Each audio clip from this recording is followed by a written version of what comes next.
नमस्कार। Rhonda Byrne की the secret ने हम सबको आकर्षण के नियम से तो मिलवा दिया था, लेकिन क्या कभी ये सोचा है कि इस नियम के पीछे की असली ताकत, असली शक्ति क्या है?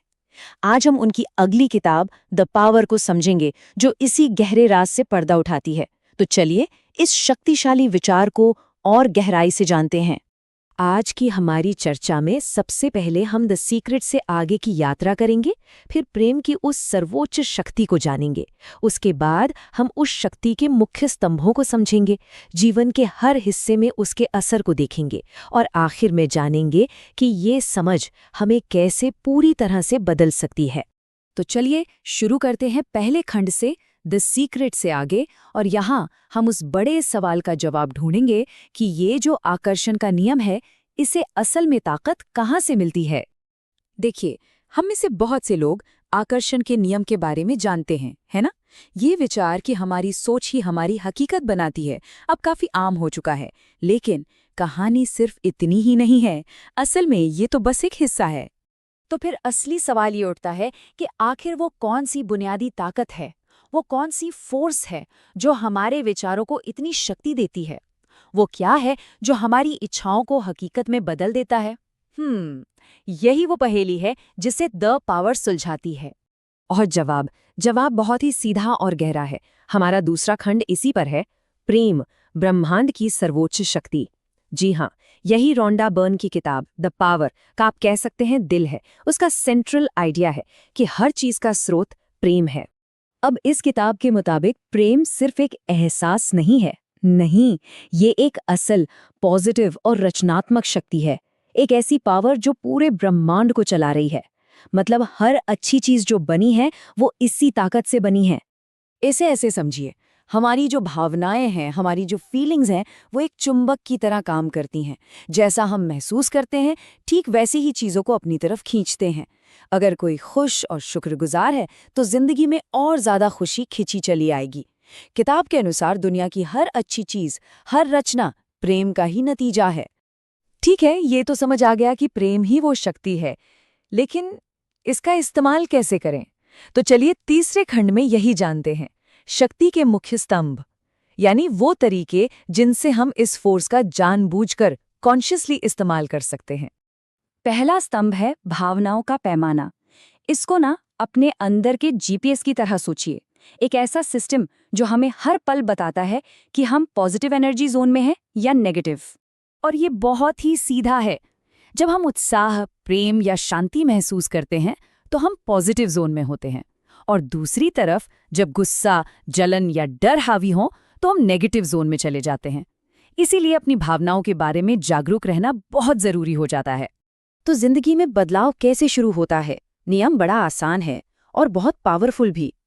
अपने दिन का सिर्फ 51%, यानी आधे से ज्यादा समय पॉजिटिव महसूस करने की कोशिश करनी है। ये छोटा सा लक्ष्य जिंदगी में एक जबरदस्त बदलाव ला सकता है। दूसरा स्तंभ, ये एक खेल की तरह है। इसका नाम है कैसा महसूस होता है। ये बहुत ताकतवर है। पहला कदम है अपनी इच्छा के बारे में सोचना। मान लीजिए एक नई नौकरी। लेकिन असली जादू तो दूसरे कदम में है, सिर्फ सोचने से आगे बढ़कर उसे पाने के प्रेम को महसूस करना। आकर्षण का असली राज सोचने में नहीं, महसूस करने में छिपा है।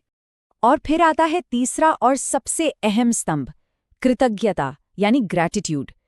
किताब में कृतज्ञता को एक पुल कहा गया है। ये वो पुल है जो हमें सीधा प्रेम की शक्ति से जोड़ता है।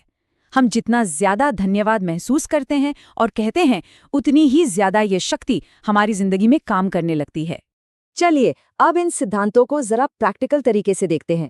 चौथा खंड, जीवन में शक्ति का असर। अब देखते हैं कि इन प्रिंसिपल्स को उन चीजों पर कैसे लागू किया जाए जो हमारे लिए सबसे ज्यादा मायने रखती हैं। पैसे की बात करते हैं। यहाँ दो तरह की सोच हो सकती है। एक है कमी की मानसिकता, जहाँ हम बिल चुकाते समय दुखी होते हैं, और दूसरी है प्रेम की मानसिकता, जहाँ हम भुगतान करने की अपनी क्षमता के लिए आभारी महसूस करते हैं। ये छोटा सा फर्क हमारी आर्थिक स्थिति को पूरी तरह बदल सकता है। यही बात सेहत पर भी लागू होती है। कमी की मानसिकता हमें अपनी बीमारी पर ही ध्यान केंद्रित करने पर मजबूर करती है, जबकि प्रेम की मानसिकता हमें पूर्ण स्वास्थ्य की कल्पना करने और उसके लिए प्यार महसूस करने के लिए प्रेरित करती है। और हम जिस पर ध्यान केंद्रित करते हैं वही बढ़ता है। और रिश्तों का क्या? कमी की मानसिकता हमें दूसरों में कमियां ढूंढने पर मजबूर करती है, लेकिन प्रेम की मानसिकता हमें उनकी अच्छाइयों पर ध्यान केंद्रित करने और उन्हें प्यार देने के लिए प्रोत्साहित करती है। और याद रखें, हम जो देते हैं वही हमारे पास लौट कर आता है। और अब हम पहुंच गए हैं अपने आखिरी और शायद सबसे जरूरी पड़ाव पर। 5वां खंड, पीड़ित से निर्माता तक। ये सिर्फ एक छोटा मोटा बदलाव नहीं है, बल्कि अपनी पहचान में एक बहुत बड़ा परिवर्तन है। तो चलिए एक नज़र में पूरी बात को फिर से देख लेते हैं। लेखिका है रोंडा बर्न। मूल मंत्र है कि प्रेम ही सर्वोच्च शक्ति है।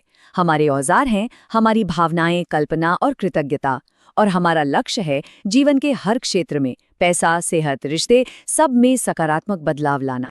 किताब का आखिरी संदेश सच में बहुत ताकतवर है। जीवन वो नहीं है जो आपके साथ होता है, बल्कि जीवन वो है जैसा आप प्रतिक्रिया देते हैं और महसूस करते हैं। ये हमें बताता है कि कंट्रोल हमेशा हमारे हाथ में होता है। हम अपने भाग्य के शिकार नहीं, बल्कि निर्माता हैं। तो ये पूरी चर्चा इस एक सवाल के साथ खत्म होती है। आज कौन सी शक्ति को महसूस करना चुना जाएगा? क्रोध, डर या फिर प्रेम की वो रचनात्मक शक्ति? फैसला हमेशा हमारा अपना है।